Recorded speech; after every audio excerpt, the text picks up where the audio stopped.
Hello everyone. If you need to transfer the books from your Android device to your computer, good luck. Moby is here to help you.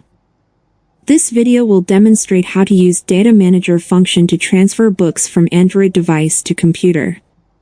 First, please launch DroidKit on your computer and choose Device Manager mode under Data Manager function and click Start button.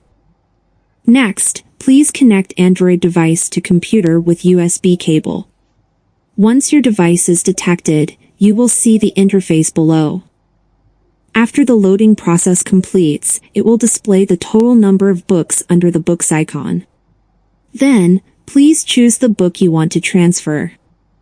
For instance, I need to transfer the books to my computer. I just click to Computer button.